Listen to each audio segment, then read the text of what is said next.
Moi, c'est Mathieu et lui, c'est Jacques. Nous sommes frères et chefs cuisiniers français. Passionnés de cuisine depuis notre enfance et globe-trotteurs dans l'âme, nous avons ouvert notre premier restaurant en Espagne.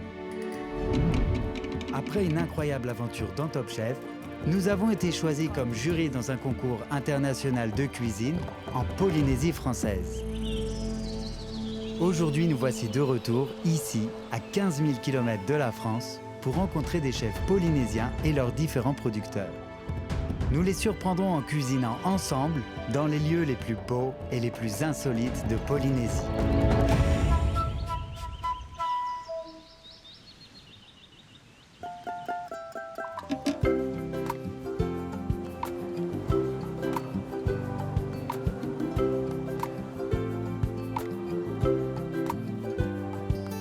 Regarde les poissons là, il y en a plein. Regarde le cochon. Elle a l'air croustillante la pauvre. Yolana. Yolana. Alors qu'est-ce que c'est? Du quoi? Ça, des saucisses chinoises fait maison. Ça, c'est ce qui est le croustillant, le salé à l'eau. Ah bah merci beaucoup. Donc ça c'est la poitrine ça. C'est un peu sucré. Mais le côté sucré, ça vient de quoi? C'est jus à la betterave. C'est trop bon. Bah merci, bon dimanche. Bon dimanche.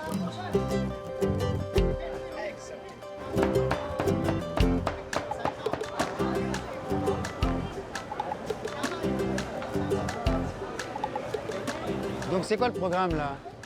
Là maintenant c'est l'heure d'aller voir le chef Dylan. Ah oui, lui il a vraiment une cuisine jeune et vraiment orientée sur le street food.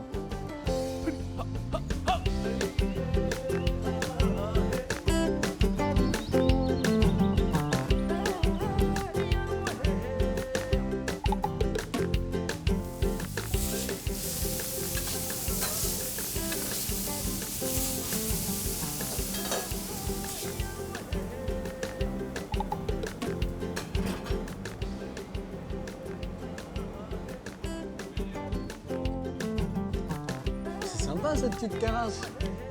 Regarde, ils ont tout sur ardoise. Burger à fond, French kiss. Non, fresh kiss.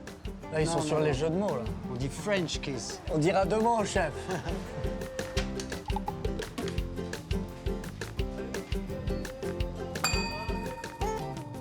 Yorana, venez. Yorana, chef. Salut Dylan. Yorana. Ça va? Oui, ça va. Bienvenue dans ma cuisine. Qu'est-ce que tu nous prépares, là, pour ce Là, midi? je prépare une petite salade de choux et carottes OK. avec un poulet pané au cornflakes cuit à la minute. Tranché et bon, ça. une petite vinaigrette aux agrumes. Ça fait combien de temps que tu es ici, au Burger Kiss? Alors, au burger, ça fait exactement 8 mois qu'on est ouvert. On a fait la carte avec mon équipe, donc spécialité burger. C'est quasiment tout fait maison, en utilisant des produits locaux. Je vais vous faire goûter une sauce que j'aime le plus. OK. Donc, ça va être la sauce à la truffe, une sauce sashimi de base que je mélange avec de la pâte de truffe. C'est marrant, les éclats de truffes. Ouais, C'est agréable. La pâte, ouais. Ah ouais, c'est bon. Hein. C'est bien équilibré. Tu vois, c'est bien salé, c'est un peu sucré, mais pas trop. Pas trop, ouais. Tu veux goûter le chou local? Ah oui, avec plaisir. Je te donne plus. Merci, mon chou. Elle est bonne, la texture. Très frais. Je mets le chou dans le burger bien froid. Ça garde ce côté frais du chou et ce côté croustillant quand tu dégustes le burger. D'où vient cette passion pour la cuisine? C'est l'envie d'apprendre et de découvrir toujours de jour en jour. De ne pas rester toujours sur les mêmes trucs et d'essayer de se performer un peu plus. Donc c'est vraiment la quête de l'apprentissage qui te motive C'est le ça. plus. Et du partage. Ah oui, oui, oui. Là, j'ai un rendez-vous avec un fournisseur saoudien de venir avec moi. Avec plaisir. Margot, je te laisse gérer le service. Bon service.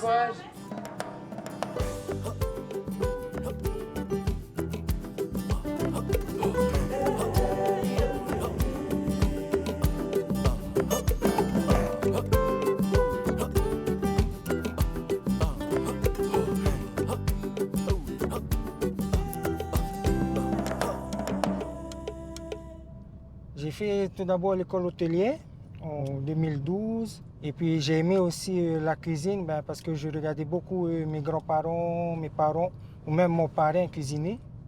Parce qu'il faisait beaucoup de veau à la broche, de porcelet à la broche. Du coup, c'est ce qui m'a donné envie aussi de cuisiner et d'essayer de percer dans la cuisine. Comment tu as annoncé à ta famille justement que tu allais faire de la cuisine? Comment ils ont réagi? Ils ont bien réagi parce que au sortir du collège, j'hésitais entre la cuisine et électricien. Et finalement, je suis parti en cuisine parce que mon dossier a été accepté. Donc du coup, je me suis lancé dans la cuisine. Et puis ils ont bien pris, hein. Ils ont pas mal pris, bien au contraire. Ça s'est passé facile, quoi. Hein. Est-ce que ça a été difficile, ton parcours culinaire, tes études, ici à Tahiti? Non, pas forcément, hein, parce que si tu as la motivation et que tu as envie d'apprendre, forcément c'est simple. Ici, tu apprends vraiment la base et après, c'est en entreprise que tu apprends plus, que tu te perfectionnes.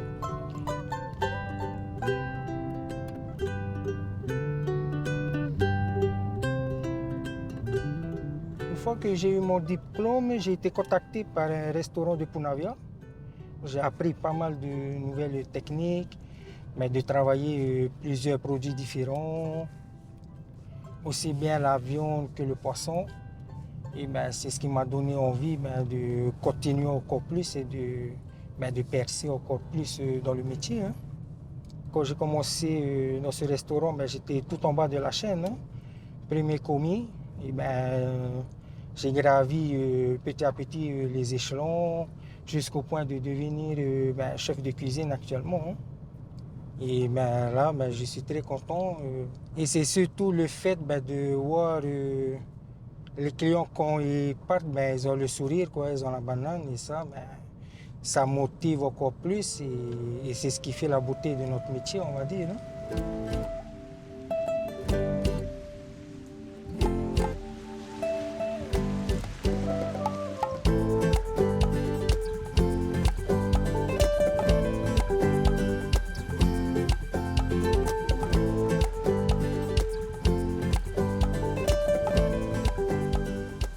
Bienvenue au port de Papeete. Donc là, nous allons aller au débarquement du thon.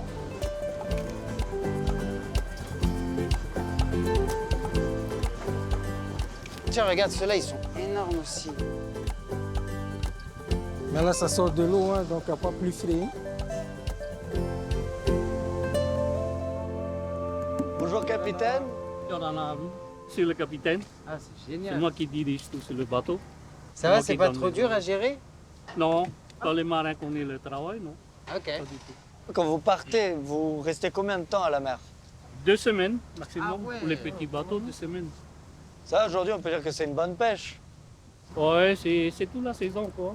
Ah ouais. C'est toute la saison. Ouais. Ça c'est du thon rouge, celui-là c'est du thon blanc. Et un thon comme ça, combien ça se vend? Ça se vend à 400-500 le kilo. Les plus gros comme ça, les big guys plutôt, ça coûte plus cher. 700-800 le kilo. Ok. Là, on a regardé, mais après, il va falloir tout manger. Hein. Ah oui, manger un peu ça, un peu ça, un peu ça, un peu ça. Le meilleur c'est les poissons locaux. Ah bah oui.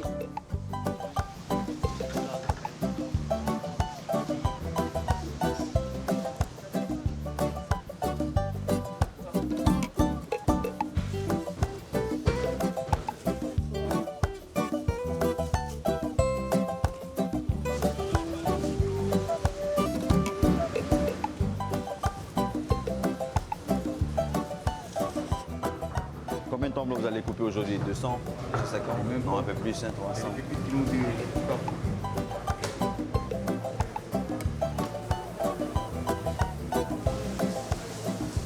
Wow, c'est magnifique.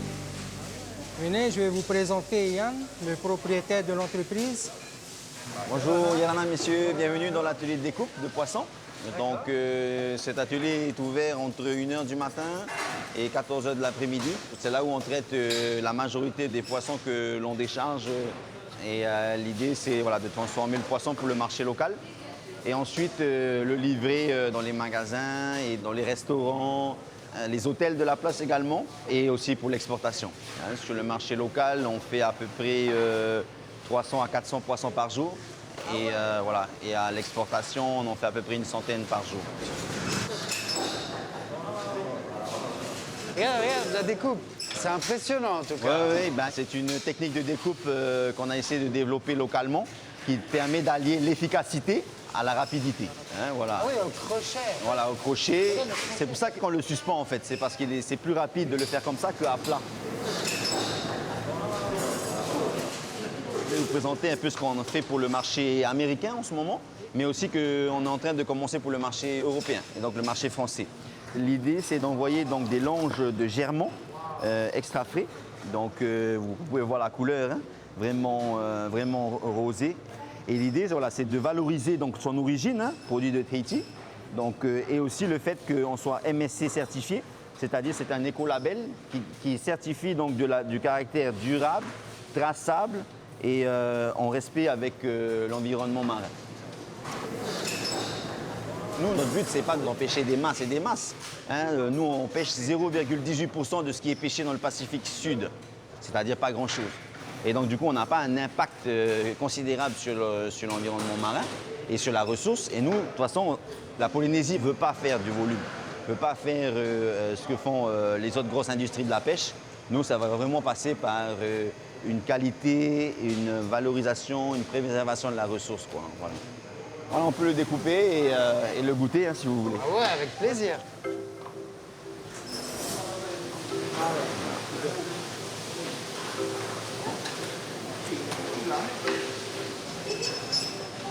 Bah, merci beaucoup. Merci. T'as pas plus frais, hein? Ouais, non, c'est T'as pas plus plus dur frais. d'être... Là, ça sort de l'eau. Plus frais que ça. Le y a seul pas. problème, tu sais ce que c'est?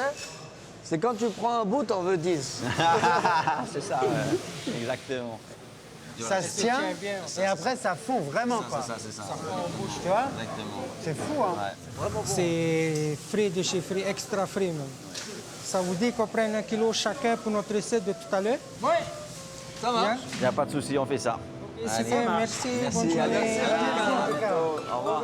Au revoir.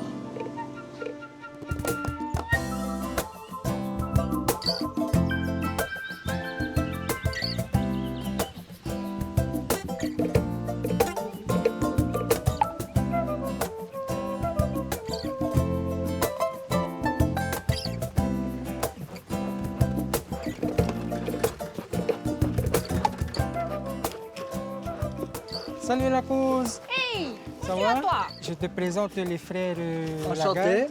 Bah, bienvenue à Montruchet. Hein. Moi, c'est Louise, apicultrice. Voilà, depuis un bon moment déjà. D'où vient cette passion pour le miel? Bah, il y a 9 ans de cela, en fait, j'ai fait une formation apicole. Et puis, à ce moment-là, je me suis dit, bon, allez, achète une première ruche. Et puis, de 1, bah, j'ai fini par en acheter 15. Et puis, de 15, voilà, j'en ai un peu partout sur l'île de Tahiti. Je vais tourner autour de 85 à 100 ruches en production. Et tu vends à qui? Dans les grandes surfaces, dans les restaurants? À qui tu Non, vends je ce miel? moi, je vends directement aux particuliers parce que j'ai une petite exploitation. Bah, tiens, j'ai besoin de main-d'œuvre. Bon, Ah on va bah, t'aider. on est là Bah, pour ça. voilà, nous. bah, On est là voilà, pour c'est des ça. petites tenues pour vous. Trop bien ça. Ouais. C'est pour les filles. Voilà. Ah il y en a plein là. Ouais, on a plein. Pendant la haute saison, donc là où il fait chaud, où tout est en floraison, tu vas tourner bien facile autour de 30 000 à 60 000 à l'abeille. Voilà. Ah bah c'est joli tout ça. Ouais, c'est sympa, hein? Ouais. Je vais te passer, en fait, tu vas aller mettre dans la hausse qui est derrière, justement sur la brouette. Voilà, là que je te donne ça. Ok. À l'intérieur d'une ruche, en fait, on a 3 principales castes. Donc, on va avoir la reine, les ouvrières et puis les faux bourdons. Et celles qui font le miel, en fait, sont les ouvrières. Donc, ce sont celles, en fait, que tu vois dehors. C'est elles qui vont chercher le nectar. C'est elles aussi qui vont chercher l'eau, le pollen. En fait, c'est la protéine des abeilles. Et ensuite, elles vont le recracher. Elles vont le mettre à l'intérieur des alvéoles. Ensuite, elles vont le sécher. Et une fois, en fait, que c'est tout operculé, bah, c'est bon, tu peux récolter. Voilà. Donc ici, les abeilles, elles se nourrissent de quoi alors? Alors ici, sur cette exploitation-là, en fait, elles vont se nourrir en fait de tout ce que tu as autour, hein, et tout. C'est un quartier entre guillemets résidentiel où tout le monde a son cocotier, son avocatier, son longan, son ramboutan, et tu vas avoir en fait des saveurs très fruitées.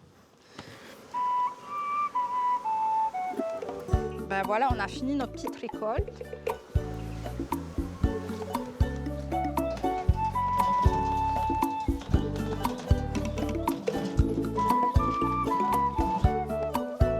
Alors, Ça sent le miel. Hein. ça sent bon Ouais, ici. ça sent le miel. Mon cousin, tu vas me passer en fait les cadres et en fait on va les poser là. Ok, ça marche. Voilà. Ici, en fait, on est dans ma salle d'extraction avec un point d'eau, un déshumidificateur aussi, parce que le miel est très sensible en fait à l'humidité. Hein. Le but, en fait, c'est de faire ça dans le maximum en fait de normes d'hygiène, quoi. Hein, voilà. Alors Mathieu, tu as le couteau à désoperculer, c'est ça. D'accord. En fait, on va venir enlever en fait les petites capsules de cire qu'on a devant. Oh là là, que c'est beau. Ah, c'est un art. Hein. Oh, ça coupe tout seul, voilà. Tac.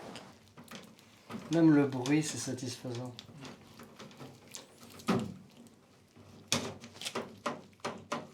Et moi, je vais récupérer ça là. Donc, c'est du miel en fait aussi que je vais commercialiser. Rien ne se jette en fait en apiculture. Tout est trésor. Voilà. Ah ouais. C'est ça.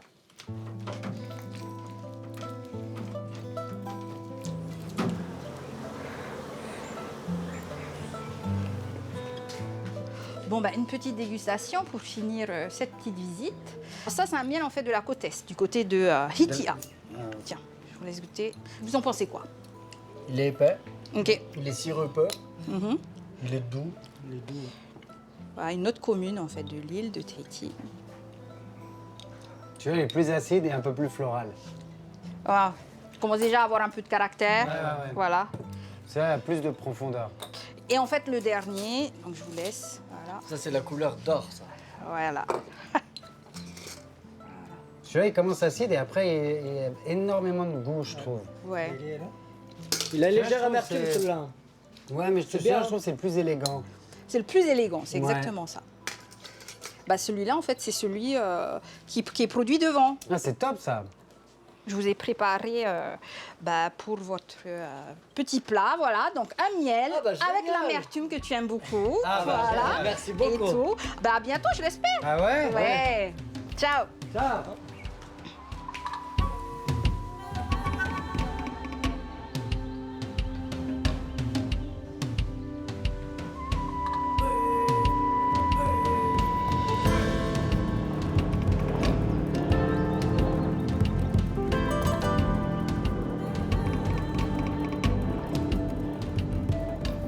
Si on n'est pas bien ici?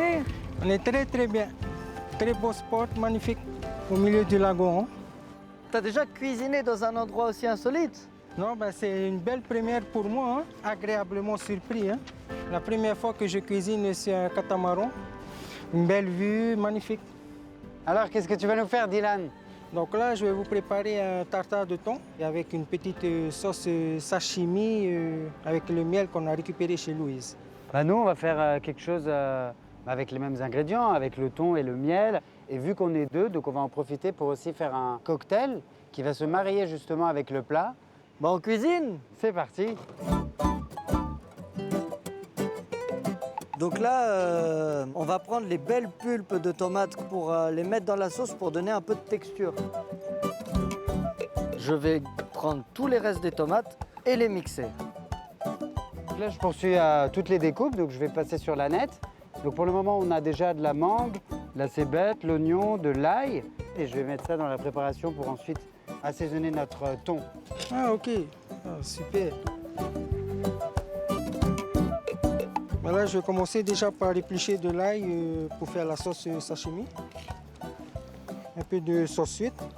Un peu de sauce tempura.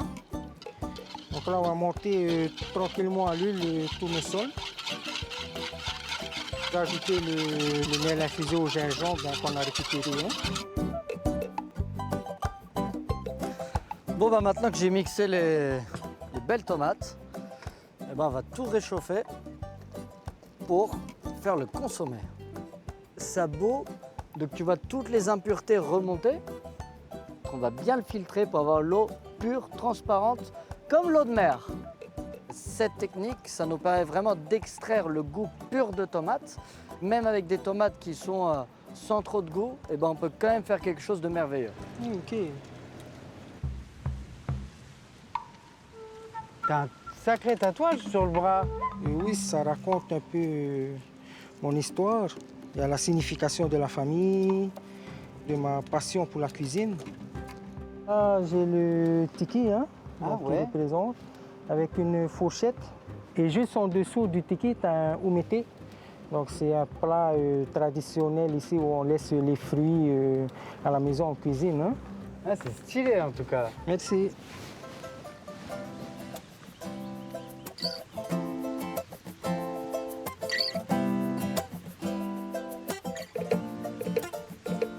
Je vais faire mon infusion pour la boisson. J'ai pris le reste des feuilles de figuier et les peaux de la mangue avec mon alcool qui est de la vodka neutre. On va rajouter un peu de piment et on va commencer à bien écraser pour vraiment avoir l'extraction des saveurs. Je vais le filtrer. Après, on presse bien pour avoir tous les arômes. Pour tout récupérer le maximum. Hein. Exactement. Je vais commencer l'assaisonnement avec un peu de miel, du jus de citron vert frais. Et pour de la texture, en fait, on va rajouter un peu d'huile de feuille de figue.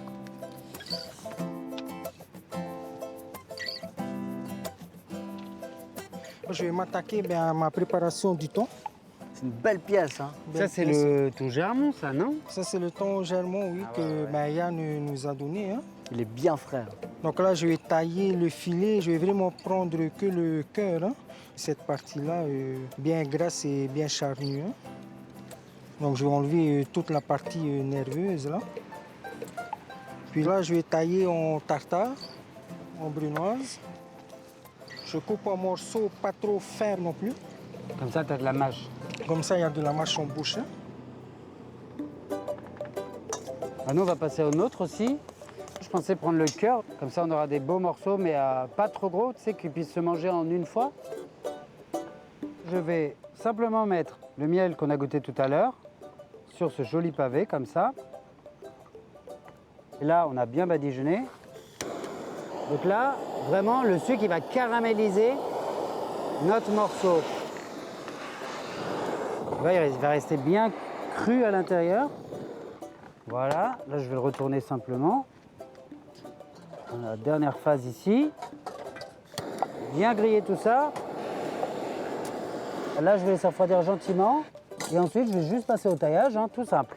Ok, ça marche. Et après, nous, on va être prêts. On va passer au dressage. Hein, on va assaisonner tout. C'est parti. Allons-y. Au dressage.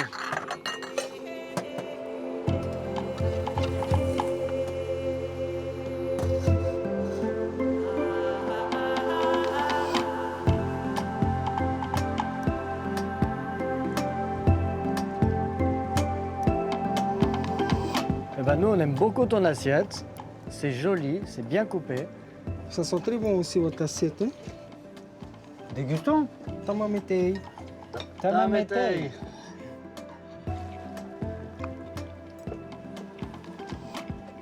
Très bon.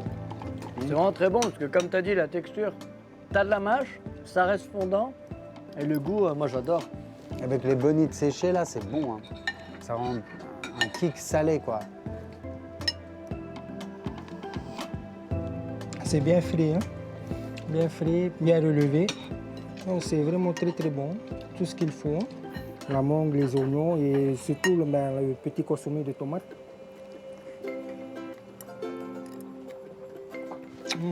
Ah ouais.